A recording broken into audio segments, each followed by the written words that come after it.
Selamat malam saudara-saudari sekalian yang saya kasih dalam Yesus Kristus yang sudah bergabung dengan kami di Jemaat Fisdak.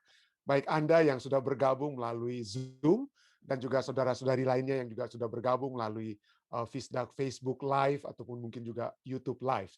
Selamat kita bertemu kembali pada malam hari ini dan waktu Amerika. Dan untuk memulaikan acara ibadah kita pada malam hari ini, saya ingin mengundang ayah saya, Pendeta Alex Rantung, untuk dapat membuka dalam doa. Silakan, Pi. Oke, Lev. Mari kita berdoa.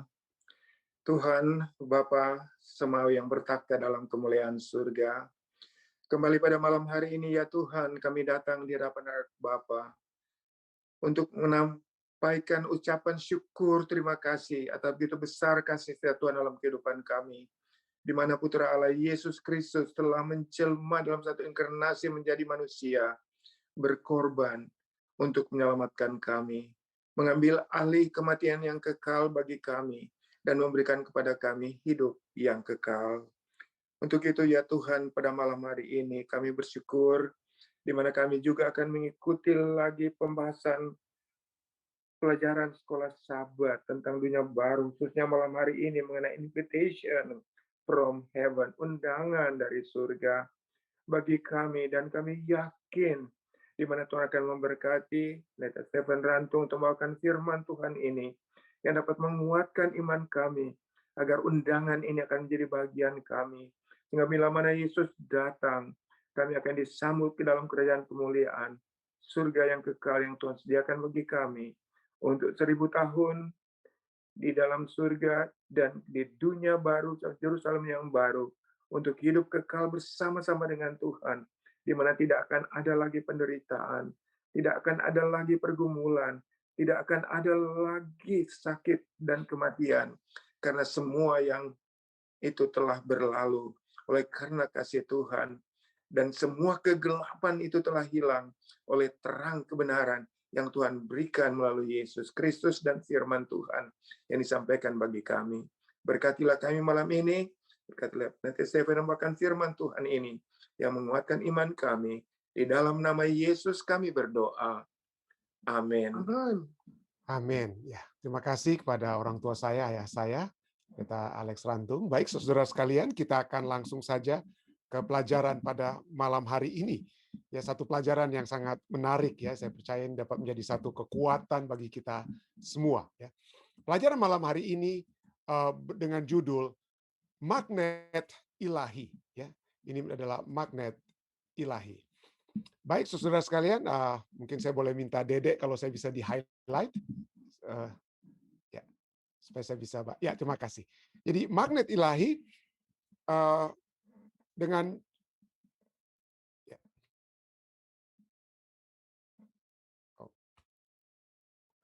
Baik, saudara sekalian, ya mungkin saya harus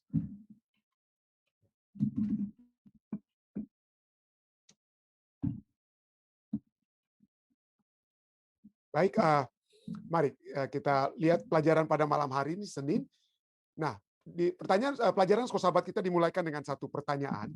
Apakah pekabaran inti yang Yesaya berikan di Yesaya 66 ayat 1 sampai 19? Saya ingin mengundang saudara-saudari sekalian untuk dapat membaca ayat ini ya.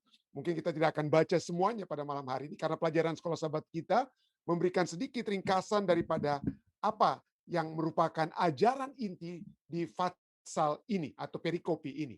Nah, melalui Nabi Yesaya, Allah mengulangi kembali ajakan dan amaran yang meresapi kitab Yesaya. Jadi pertama adalah bahwa Allah akan menyelamatkan dan memulihkan orang yang rendah hati, yang gentar, yang rendah hati dan gentar terhadap firman-Nya. Yesaya 66 ayat 2 dan 5. Sebagaimana juga tertulis dalam Yesaya 40 ayat 1. Dia akan menghiburkan mereka, Yesaya 66 ayat 13. Tetapi dia atau Allah akan menghancurkan mereka yang memberontak terhadap dia. Ini termasuk orang-orang munafik yang melakukan ritual keagamaan. Nah, nanti kita lihat ya, tambahan kita bagaimana ada yang melakukan juga ritual keagamaan, bagus sekali.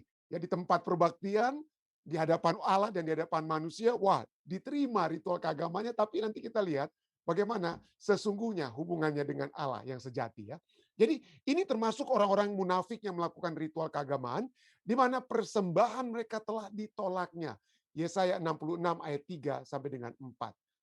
Juga mereka yang membenci dan menolak umatnya yang setia, Yesaya 66 ayat 5. Termasuk juga mereka yang melakukan praktek kekafiran yang sangat keji, seperti yang dipraktekkan di Bait Yerusalem. Nah, perhatikan Yesaya 66 ayat 3. Apakah yang dikatakan dalam ayat ini? Prinsip rohani, apakah yang dinyatakan di sini? Bagaimanakah ide yang sama dapat diekspresikan, dapat direlevansikan dalam konteks kekristenan dan ibadah pada saat ini? Yesaya 66 ayat 3 katakan, orang yang menyembelih lembu jantan namun membunuh manusia juga. Orang mengorbankan domba namun mematahkan batang leher anjing. Orang yang mempersembahkan korban sajian namun mempersembahkan darah babi. Orang yang mempersembahkan kemenyan namun memuja berhala juga. Karena itu, Yesaya katakan, sama seperti mereka lebih menyukai jalan mereka sendiri dan jiwanya menghendaki dewa kejijikan mereka. Ayat dari Yesaya 66 ayat 3 menyatakan bagaimana orang-orang yang seperti beribadah. Mereka menyembelih lembu jantan, mereka memberikan korban, tapi pada saat yang bersamaan mereka membunuh manusia. Percuma, dengan kata lain. Percuma kita kalau kita berbakti, lalu kita kemudian datang ke tempat ibadah hanya untuk apa? Hanya untuk mendapatkan satu perasaan kelepasan sementara, seakan-akan kita sudah bayar Tuhan, mungkin dengan cara kita datang beribadah, kasih uang kepada Tuhan. Ya, lalu kemudian apa yang terjadi? Kita keluar, kita melakukan kembali kejahatan kepada sesama atau kepada orang-orang lain atau hal-hal yang lainnya. Jadi ada banyak hal yang kita lakukan di sini, yaitu satu perbaktian yang bukan keluar dari dalam hati. Perbaktian yang hanya untuk ditunjukkan, perbaktian yang mungkin hanya untuk membebaskan kita secara sementara dari perasaan bersalah. Yang penting saya sudah buat ini untuk Tuhan, yang penting saya sudah kasih ini untuk hamba Tuhan mungkin dan lain sebagainya, yang kita pikir itu akan membebaskan kita dari perbuatan jahat yang kembali kita akan lakukan setelah kita selesai beribadah. Dan itu kita tidak boleh lakukan menurut Yesaya 66 ayat 3. Kita tidak bisa menyogok Tuhan. Tuhan itu tidak kita beri apa ya? Beri persembahan supaya kita apa? Dibebaskan untuk melakukan apa? Kejahatan kembali. Tidak. Dia ingin pada saat kita datang kepadanya, maka harus ada juga perubahan yang terjadi dalam kehidupan kita. Jadi itulah inti daripada Yesaya 66 ayat 3. Nah, bagaimanakah Allah dapat menjadi seperti magnet, ya, daya tarik yang sanggup menarik bangsa-bangsa kepadanya? Yesaya 66 ayat 18 sampai 19 katakan, "Aku mengenal segala perbuatan dan rancangan mereka, dan aku datang untuk mengumpulkan segala bangsa dari semua bahasa, dan mereka itu akan datang dan melihat kemuliaanku." Jadi Allah akan apa? Mengumpulkan, ya. Ayat 19.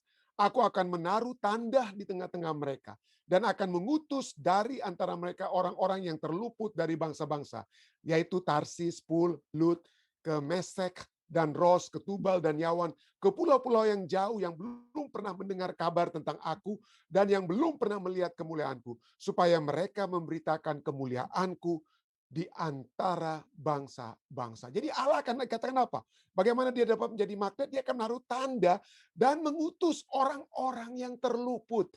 Jadi ada umat-umat Tuhan yang akan bekerja bersama-sama dengan Allah, ya, yang akan bekerja sama dengan Allah. Nah, setelah kehancuran musuh-musuhnya, menurut Yesaya, ya, Allah menyatakan kemuliaannya sehingga dia menjadi magnet yang sanggup menarik bangsa-bangsa ke Yerusalem.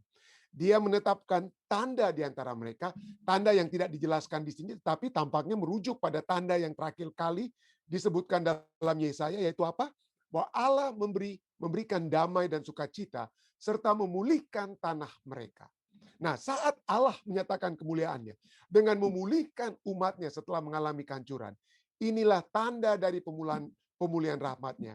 Sama seperti ketika ia memberikan kepada Nuh suatu tanda pelangi setelah air bah, Nah, baca Yesaya 66, pelajaran sahabat kita mintakan kepada kita, ya. Baca Yesaya 66 ayat 5. Apakah artinya gentar terhadap firman-Nya? Mengapakah Tuhan menginginkan agar kita gentar terhadap firman-Nya? Jika Anda tidak gentar, apakah yang dapat dikatakan tentang kondisi hati Anda? Jadi apa?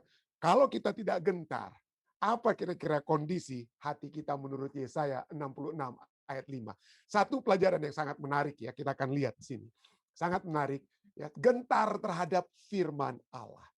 Ya. Di sini dikatakan dalam Yesaya 66 ayat 5, dengarlah firman Tuhan, hai kamu yang gentar kepada firman-nya. Saudara-saudaramu yang membenci kamu, yang mengucilkan kamu oleh karena kamu menghormati namaku telah berkata, baiklah Tuhan menyatakan kemuliaannya, supaya kami melihat sukacitamu. Dengan kata lain, mereka melecehkan Tuhan. Ya, mereka ingin minta tanda. Mereka ingin bilang, mana itu Tuhanmu? Ya, biarlah Tuhanmu itu nyatakan dirinya, supaya kami bisa lihat kamu itu betul-betul menang. Saat ini kamu menderita karena kamu itu apa? Kamu tidak ada apa-apanya, dengan kata lain. Ya. Tapi pada saat mereka berkata seperti itu, dikatakan sini, mereka sendirilah yang mendapat malu. Jadi ayat ini berbicara tentang orang yang gentar kepada firman-Nya.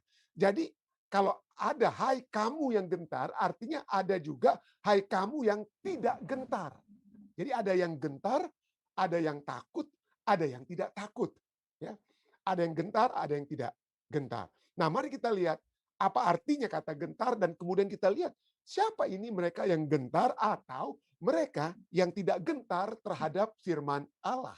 Ya, apa yang tidak gentar? Baik, Yesaya 66 ayat 5 katakan, hai kamu yang gentar. Itu gentar dalam bahasa Ibraninya itu ya memiliki arti trembling, gemetaran, gemetaran ya. Dalam bukan gemetaran karena ketakutan, tetapi gemetaran dalam kekaguman dan hormat. HHD, hahar redim ya. Hahar redim atau dari kata hared ya, dari kata hared. Jadi gemetaran dalam kekaguman dan hormat ya. Itulah arti daripada kamu yang gentar. Kita memiliki kekaguman terhadap firman Tuhan. Dan penghormatan yang hebat terhadap firman Tuhan. Nah, terus terang saja, ya semakin saya sudah sering membaca firman Tuhan dengan kata lain ya. Tetapi setiap kali saya membaca firman Tuhan, ada begitu banyak hal-hal baru terus terang ya. Yang baru mungkin pertama kali saya dapati pada saat membaca firman Tuhan. Dan semakin lama, percayalah saudara-saudara, kita akan selalu memiliki kekaguman terhadap firman Tuhan. Karena begitu banyak nuansa-nuansanya. Jadi dari satu kata, misalnya kita bisa melihat bagaimana nuansa dari satu kata tersebut. Yang memiliki pemahaman yang tadinya mungkin kita tidak pernah ketahui. Sebelum kita memiliki membaca itu dengan memohon bantuan Roh Kudus untuk memberikan penerangan kepada kita. Nanti kita akan lihat bagaimana kita lihat ya.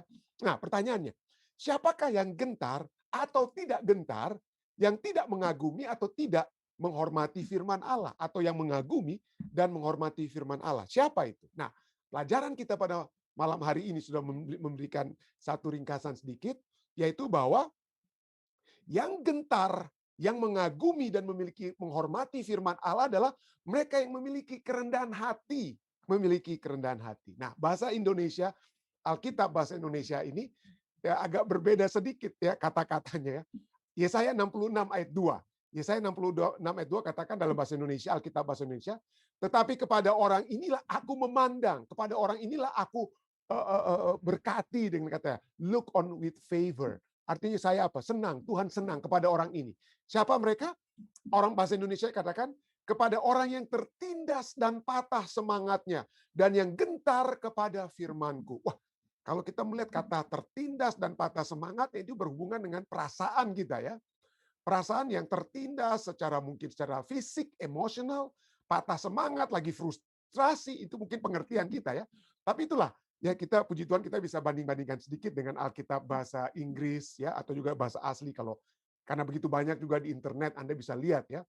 Misalnya Anda bisa Google Isaiah 66 verse 2 in Hebrew ya, dan situ akan dikasih tahu juga arti daripada kata-kata tersebut. Atau seperti yang saya sudah pernah tunjukkan ke Om Rain, ke Saulia, Om Pendeta Rain, saya memiliki konkordansi Alkitab, dan di konkordansi Alkitab itu ada juga diberikan bahasa asli yang dapat memberikan pengertian kepada kita apa yang sesungguhnya artinya ya. Apa sesungguhnya? Bahasa Indonesia katakan tertindas, bahasa Inggris katakan humble. Jadi humble itu artinya rendah hati, kerendahan hati. Dan contrite in spirit itulah patah semangat. Jadi patah semangat itu bukan karena dia frustrasi ditinggalkan pacarnya atau suaminya, bukan, tapi penuh penyesalan, penuh pertobatan, dengan kata lain ya. Penuh pertobatan. Jadi yang dipandang oleh Tuhan, yang dihargai oleh Allah kita adalah orang yang rendah hati, yang penuh penyesalan dan yang menghormati firman Tuhan. Dia menyesal atas dosa-dosanya dan dia ingin mendapatkan kekuatan dari firman Tuhan. Itulah arti daripada ayat ini, Yesaya 66 ayat 2. Ya, orang yang memiliki kerendahan hati dan penuh penyesalan atas dosa-dosa mereka. Nah, kenapa saya katakan ini juga karakteristik orang yang tidak gentar? Karena ada orang yang pada saat mereka mempelajari firman Tuhan, mereka tidak memiliki kerendahan hati. Justru mereka memiliki ketinggian hati.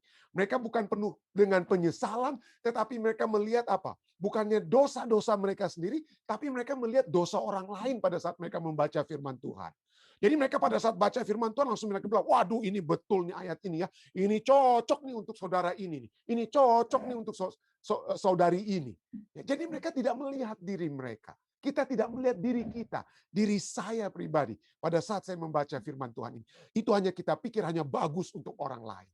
Itu kita tidak memiliki humble and contrite spirit. Tidak ada pertobatan. Dan Tuhan tidak akan memandang kita. Tuhan tidak akan memandang kita.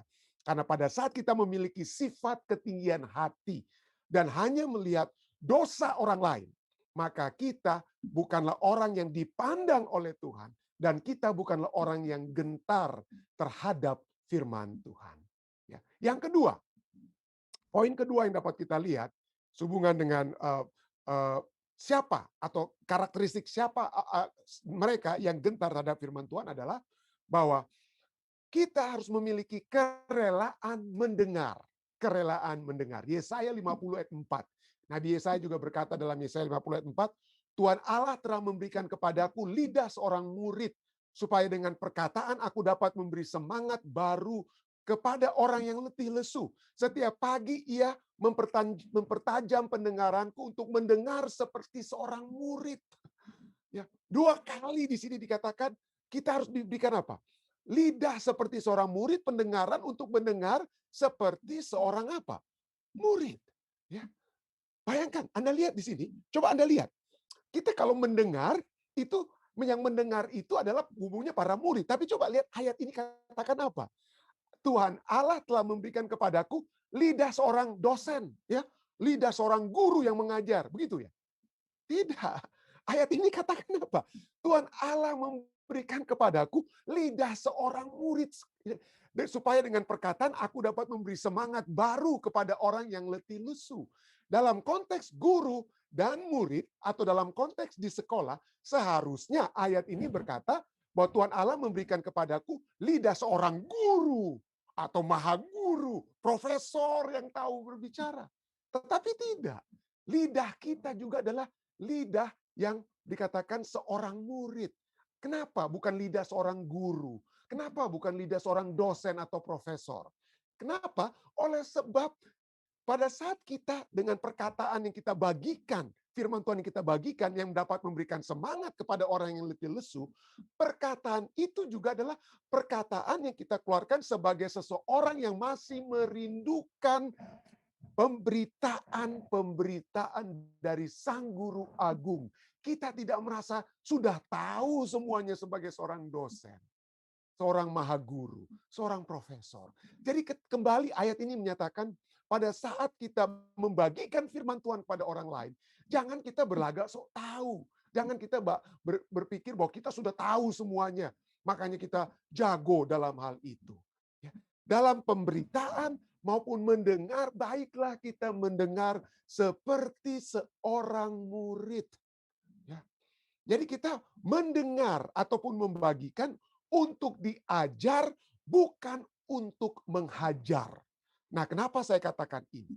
Oleh sebab saya mengikuti begitu banyak, tidak sering ya, berapa kali saya mengikuti perdebatan-perdebatan yang ada di Indonesia. Berdebatlah mereka tentang Sabat lunar. Berdebatlah mereka tentang apakah Roh Kudus itu adalah Allah atau tidak dan lain sebagainya. Dan yang saya lihat, perdebatan-perdebatan yang dibuat, apalagi yang di sosial media, aduh saudara-saudara, kasar sekali. Kasar sekali. Ya. Menghajar, bukan untuk diajar. Pada saat satu orang yang membawakan makalah, yang mendengar bukan supaya dia dapat memiliki pemahaman, supaya dapat memiliki ajaran atau diajar. Tetapi mereka mendengar untuk menghajar. Apa yang harus saya sikat? Ini ada kutipan Nyonya White yang harus saya. Dia bilang A, ini kutipan Nyonya White bilang B. Alkitab bilang ini ayat Alkitab untuk bilang C, dan lain sebagainya. Jadi kita menjadi debat kusir. Ya, tidak nyambung. Kenapa? Yang satu di rel satu, yang satu bicara di rel sebelah, dan tidak ada keinginan untuk apa ya? Untuk diajar. Ya, melainkan hanya untuk saling hajar menghajar. Dan kasarnya lagi, saya mendengar ada yang bilang, waduh percuma ini doktor ini nggak ada dia, ilmunya cetek, ilmunya kecil. Jadi kita tidak memiliki kerelaan untuk mendengar. Kita tidak sedang menghormati atau gentar terhadap firman Allah. Yang kita miliki adalah roh ketinggian hati, roh untuk menghajar, dan kita tidak sedang gentar menghormati firman Allah. Marilah kita gentar. Ya, marilah kita gentar untuk belajar, untuk diajar, bukan untuk menghajar. Ya, untuk diajar, bukan untuk menghajar. Mendengar firman Allah itu adalah satu hal yang dapat kita lihat melalui satu proses. Satu proses ya. Dan kita lihat ini, mari kita lihat sedikit pengalaman daripada Samuel yang masih kecil ya. 1 Samuel 2 ayat 21 bagian B, ayat 26, dan kemudian 1 Samuel 3 ayat 1, saya gabungkan ketiga ayat ini, Anda bisa baca untuk kelengkapannya. Tapi saya ingin fokus ke beberapa poin di sini ya. 1 Samuel 2, 21b katakan, sementara itu makin besarlah Samuel yang muda itu di hadapan Tuhan. Semakin besar dan disukai. Disukai oleh siapa?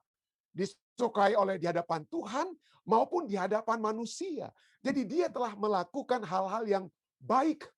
Ya, Samuel waktu itu masih anak kecil atau anak muda, tetapi dia sudah melayani di Ka'bah, dan dia melayani dengan baik dan disukai oleh orang-orang yang mendapatkan bantuan atau pelayanan dari seorang diakon muda ini.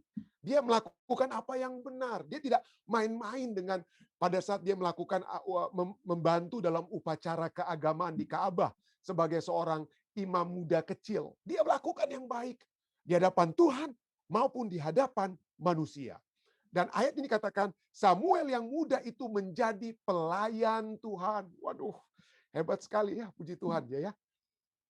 Nabi Samuel, kita kemudian kenal dengan Nabi Samuel. Disukai baik oleh di hadapan Tuhan maupun di hadapan manusia karena dia menjadi pelayan apa? Pelayan Tuhan. Kita sudah lihat dikatakan di sini dia menjadi pelayan Tuhan, itu tertulis dalam 1 Samuel 3 ayat 1. 1 Samuel 3 ayat 1. Mari kita lihat ayat-ayat berikutnya dari 1 Samuel 3. Apa yang dikatakan? 1 Samuel 3:7 katakan apa? Walaupun dia disukai oleh Tuhan maupun di hadapan Tuhan maupun di hadapan manusia, dan walaupun dia adalah pelayan Tuhan, tapi coba lihat saudara-saudara, itu bukan berarti kita mengenal Tuhan. Ya. Belum berarti kita melayani Tuhan, menjadi pelayan Tuhan, menjadi pendeta seperti saya, ataupun menjadi pekerja di gereja sebagai ketua dan lain sebagainya.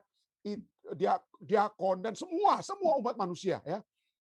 Tapi bukan berarti kita sudah mengenal Tuhan ya. 1 Samuel 3:7 katakan Samuel belum mengenal Tuhan ya. Firman Tuhan belum pernah dinyatakan kepadanya. Firman Tuhan belum pernah dinyatakan. Nah, apa artinya? Bukankah Samuel di Ka'bah dia juga kadang-kadang membuka apa? Firman Tuhan atau gulungan-gulungan kitab ya. Tetapi itu belum menjadi bagian yang dalam kehidupan. Firman Tuhan itu belum betul-betul berbicara secara langsung di dalam kehidupannya. Firman Tuhan itu baru dia transmit kepada orang lain. Firman Tuhan itu bagaikan saya sebagai pembicara. Saya khotbahkan, tetapi saya belum menghidupkan atau saya belum mengamini secara penuh firman Tuhan tersebut. Saya berdoa kiranya ini dijauhkan. Tapi mari kita introspeksi diri kita masing-masing. Adakah firman Tuhan itu dinyatakan, dihidupkan di dalam diri kita? Jika tidak, Maka seperti Samuel dikatakan dalam ayat ini, Samuel belum mengenal Tuhan. 1 Samuel 3 ayat 7. Tapi puji Tuhan ya. Puji Tuhan. Dan akhirnya Tuhan ingin agar dia mendengar secara langsung. Dia mendengar secara langsung. Firman Tuhan itu bukan hanya sebagai sesuatu yang dia sambung lidahkan kepada orang lain, tetapi yang masuk pertama-tama ke dalam dirinya sendiri. 3 kali dia dipanggil ya. 3 kali dia dipanggil, dia nggak dengar suara Tuhan, dia nggak tahu suara Tuhan. Tapi kemudian Imam Eli katakan, kalau berikutnya ini, maka kamu akan apa? Bilang, inilah aku Tuhan, aku berbicaralah kepadaku ya. Dan betul ya, dalam 1 Samuel 3 ayat 10, setelah berapa kali ya, lalu datanglah Tuhan berdiri di sana. Tuhan berdiri di sana dan memanggil seperti yang sebelumnya, yang sudah-sudah. Samuel, Samuel. Dan Samuel menjawab, berbicaralah, berbicaralah. Sebab hambamu ini, ya, hambamu ini mendengar. Sebab saya sekarang secara pribadi mendengar. Sebab firman Tuhan itu yang saya bagikan, hambamu ini, Pendeta Stephen Rantung, mendengar. Marilah kita praktekkan firman Tuhan itu pertama-tama kepada diri kita masing-masing. Biarlah kita yang pertama-tama mendengar sebelum kita dengarkan kepada orang lain. Supaya dapat terjadi satu perubahan yang nyata tentunya dalam kehidupan kita. Dan apa yang dikatakan? 1 Samuel 3 ayat 19 katakan apa? Sejak Samuel itu mendengar firman tersebut, pertama-tama untuk dirinya, bukan untuk orang lain. Bukan ini untuk hajar si A ini, untuk hajar si B, hajar saudara sana, hajar saudari sini. Untuk si itu tidak. Tapi pada saat firman itu untuk kita, maka apa yang terjadi? 1 Samuel 3 ayat 19 katakan, dan Samuel makin besar dan Tuhan menyertai dia. Dan tidak ada satupun dari firman-Nya itu yang dibiarkan Tuhan gugur. Dengan kata lain, itu sudah menjadi bahagian dalam kehidupan Samuel. Bertumbuh, berbuah, menghasilkan, dan tidak gugur. Samuel makin besar dan Tuhan menyertai dia. Tidak ada satupun dari firman Tuhan yang dibiarkannya apa? Yang dibiarkan gugur. Marilah kita gentar. Marilah kita gemetar, menghormati, mengagumi, mendengar firman Tuhan pertama-tama untuk diri kita. Ya, dari diri kita. Maka itu dapat memberikan satu kekuatan yang pasti dalam kehidupan kita. Timotius dinasihatkan oleh Rasul Paulus dalam 2 Timotius 3:15-17. Ingatlah juga bahwa dari kecil engkau sudah mengenal kitab suci yang dapat memberikan hikmat kepadamu, menuntun engkau kepada keselamatan oleh iman kepada Kristus Yesus. Segala tulisan yang diilhamkan Allah memang bermanfaat untuk mengajar. Ya, bukan untuk menghajar, tapi mengajar. Untuk menyatakan kesalahan, bukan untuk menunjukkan kesalahan orang lain. Ya. Menyatakan kesalahan pertama-tama bagi diri saya pribadi. Untuk memperbaiki kelakuan. Kelakuan siapa? Pertama-tama kelakuan saya. Rasul Paulus berbicara kepada Timotius ini supaya apa? Ini Timotius bukan bilang ini untuk orang lain, tapi apa ya? Rasul Paulus katakan apa? Ingatlah dari kecil engkau sudah mengenal kitab suci yang dapat memberi hikmat kepadamu, menuntun engkau. Ya, bukan menuntun orang lain. Bukan memberikan hikmat kepada orang lain, tapi menuntun ke engkau. Jadi pada saat kita mempelajari firman Tuhan, menyatakan kesalahan, itu menyatakan kesalahanku. Ya, menuntun aku kepada keselamatan oleh iman. Dan apa? Untuk memperbaiki kelakuanku. Untuk mendidik orang, termasuk aku, dalam kebenaran. Dengan demikian tiap-tiap manusia mempunyai Allah, manusia kepunyaan Allah, diperlengkapi untuk setiap perbuatan baik. Ya. Setiap manusia kepunyaan Allah diperlengkapi untuk setiap perbuatan baik. Marilah kita gentar. Marilah kita menghormati. Marilah kita mengagumi firman Tuhan. Ya, yang kita sudah pelajari dari malam ke malam. Ya. Pada saat kita mengagumi, maka seperti pelajaran kita, Yesaya 66 ayat 5. Pada saat kita mengagumi, gentar terhadap firman Tuhan, kita tidak akan pernah mendapat malu. Tetapi orang yang tidak datang kepada firman Tuhan dengan roh kerendahan hati, roh penyesalan, ya, yang bukan untuk mendengar tapi untuk menghajar orang lain dengan firman Tuhan, mereka dikatakan di sini, mereka yang akan mendapat malu. Kiranya yang kita dapat bukan hal yang malu, tetapi yang kita dapat adalah keselamatan yang Tuhan berikan pada saat kita memiliki penghormatan kepada firman Tuhan. Saya bawa ini dalam nama Yesus. Amin. Baik, saudara-saudara sekalian, jika ada tambahan ataupun pertanyaan yang akan diberikan, silakan. Ada kira-kira dari saudara-saudari sekalian yang sudah bergabung di acara ibadah kita pada malam hari ini? Ada kira-kira? Silakan.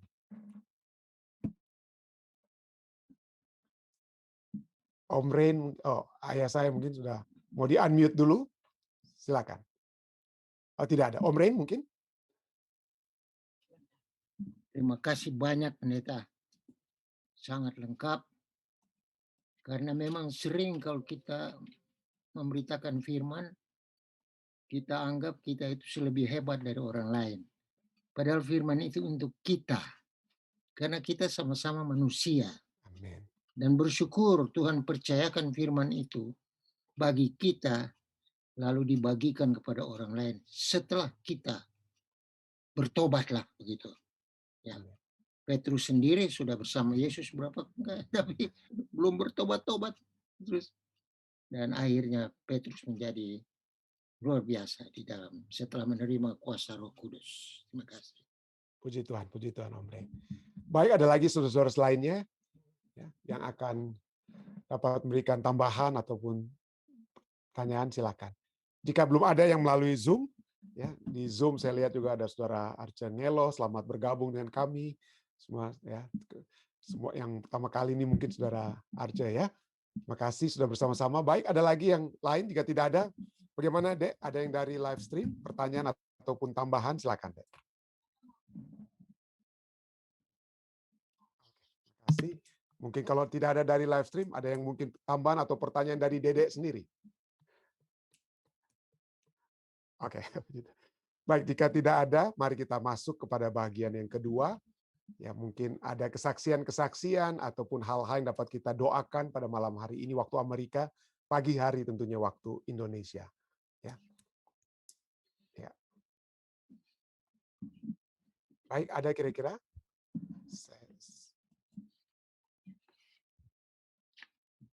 Mungkin kalau saya ya, mungkin saya cuma ada permohonan doa dari Ibu Esther, tapi mungkin saya tidak sebutkan namanya mungkin ya.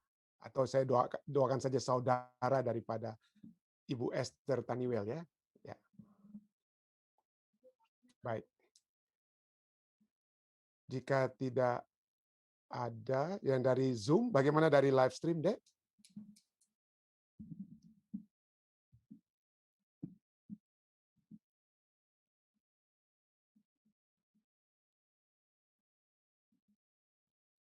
Mungkin walaupun kita tidak saya kalau jika ada, maksudnya jika ada waktu, artinya boleh saya dengar sekali lagi supaya diulangi lagi kira-kira silent request dari saudara-saudari kita supaya kita juga acknowledge ya mereka yang sudah menulis silent request. Walaupun saudara-saudara seperti yang saya sudah sering katakan bahwa segala permohonan-permohonan saudara-saudari sekalian itu telah dibagikan kepada tim doa Jemaat Fisdak yang berdoa setiap hari. Ya, tapi saya ingin pada malam hari ini, walaupun saudara cuma sudah tulis, tapi kalau bisa kita dengarkan kembali saudara-saudari yang memiliki silent request, boleh kira-kira, Dek?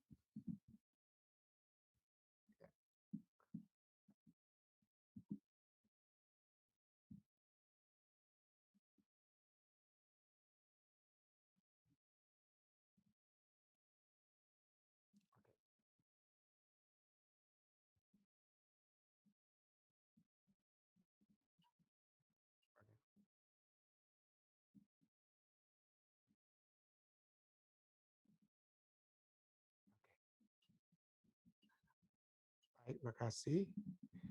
Terima kasih Ibu Tabarat yang selalu bergabung bersama-sama kami. Puji Tuhan bisa bersama-sama. Ya, baik. Jika tidak ada lagi dari live stream, bagaimana dari Zoom?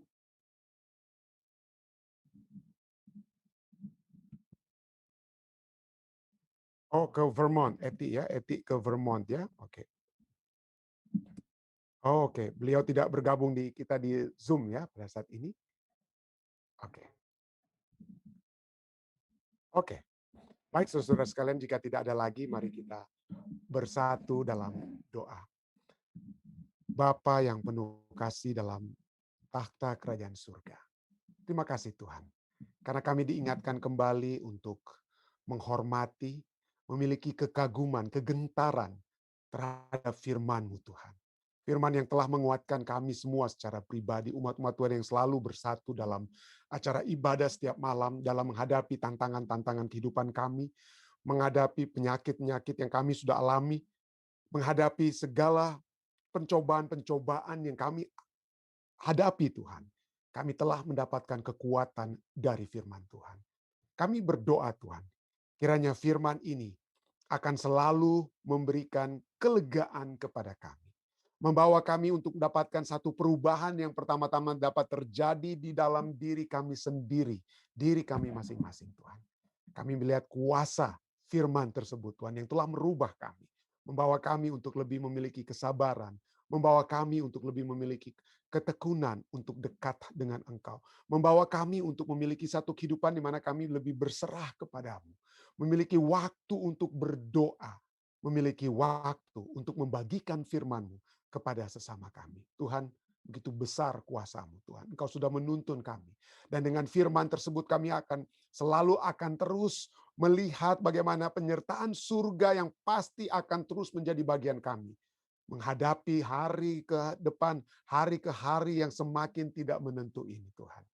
Tapi biarlah dengan firman tersebut, kami akan selalu memandang Yerusalem baru.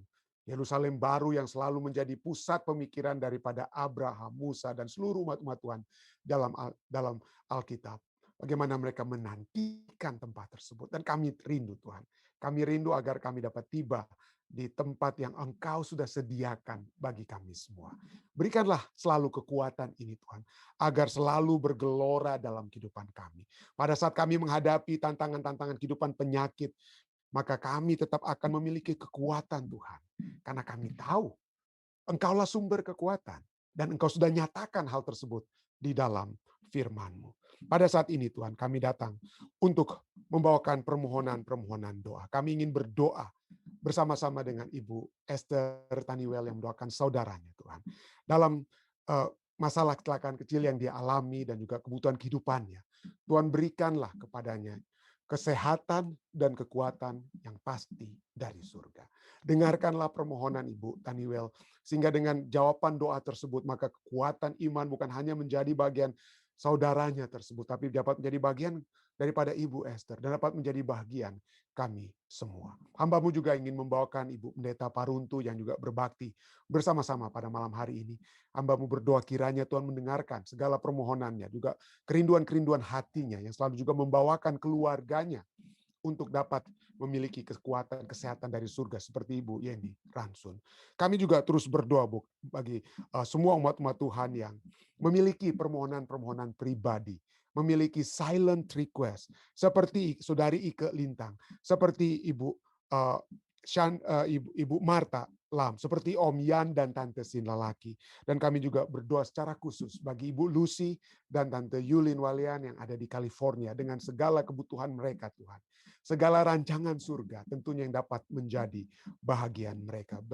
Besertalah dengan mereka Tuhan dengan segala keputusan-keputusan yang dapat mereka ambil. Hamba-Mu juga ingin berdoa bersama-sama dengan umat-umat Tuhan yang memohonkan juga kiranya ada kekuatan dari surga yang selalu menyertai mereka dengan segala kerinduan hati mereka. Seperti Ibu Huta Barat yang bermohon kiranya kami semua dapat terus memiliki kerendahan hati. Memiliki kerendahan hati akan membawa kami menjadi anak-anak Tuhan yang akan selalu siap untuk diajar dan mendengarkan selalu firman-Mu. Hamba-Mu juga ingin berdoa untuk Saudari Eti yang dalam perjalanan mungkin ke Vermont pada saat ini. Sertailah dia dalam perjalanan dan terus jadikanlah Eti sebagai terang yang dapat menjangkau saudara-saudaranya. Dapat menjangkau juga Saudari Vivian dan adik Marcos. Kami juga berdoa bagi keluarga-keluarga yang selalu mendoakan keluarga mereka. Seperti keluarga daripada Om Yan dan Tante Sin. Lalaki, seperti keluarga Soputan di Indonesia yang didoakan oleh saudara lalaki Soputan. Kami berdoa Tuhan untuk seluruh pengerja-pengerja Tuhan, seluruh hamba-hamba Tuhan. Bersama-sama kami pada saat ini ada pendeta Arcengelo Tuhan. Kami berdoa Tuhan akan melayani dia dalam pelayanan yang dia lakukan saat ini di Langowan. Tuhan akan selalu menyertai dia dalam segala tugas pelayanannya. Hamba-Mu juga berdoa bagi pendeta-pendeta senior, orang tua hamba-Mu, Papi dan Mami yang berbakti bersama-sama, dan juga Om Pendeta Rain Kesaulia dan Tante Evelyn. Tuhan menyertailah mereka dan berkatilah seluruh umat-umat Tuhan yang sudah berbakti dari California, dari Colorado, dari Washington State, dari mana saja, dari Indonesia. Kiranya berkat-berkat surga akan menaungi mereka, menjadi bahagian mereka, Tuhan. Mereka bukan hanya menerima berkat dari Engkau, entah itu berkat rohani ataupun berkat badani, tetapi juga tentunya berkat-berkat yang akan menjadi bahagian orang lain pada saat mereka menyalurkan berkat surga itu kepada orang lain. Kami juga berdoa bagi umat-umat Tuhan yang sudah membawakan permohonan mereka. Pada saat ini ada seorang ibu muda, Tuhan, yang mendoakan suaminya yang sudah meninggalkan ibu muda ini. Mereka belum bercerai. Tapi ibu muda ini, Tuhan, bermohon. Kiranya Tuhan akan mengetuk pintu hati suaminya.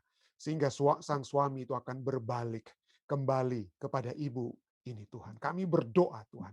Kiranya keluarga ini kembali dapat disatukan. Kami tahu setan mencoba untuk mengacaukan keluarga-keluarga yang ada di dunia pada saat ini. Tapi pada saat ini, hamba-Mu berdoa secara khusus kepada keluarga muda ini yang ada di Indonesia pada saat ini. Tuhan, ketuklah pintu hati suami daripada ibu muda ini, sehingga mereka akan kembali bersama-sama dalam satu rumah tangga yang Tuhan tentunya telah berkati dan terus akan dapat menjadi berkat pada saat persatuan itu ada dalam kehidupan mereka. Hamba-Mu juga berdoa bagi umat Tuhan pada saat ini. Hamba-Mu ingin berdoa bagi Melinda Walanda di masa mudanya. Tuhan, berikanlah selalu kekuatan kepadanya.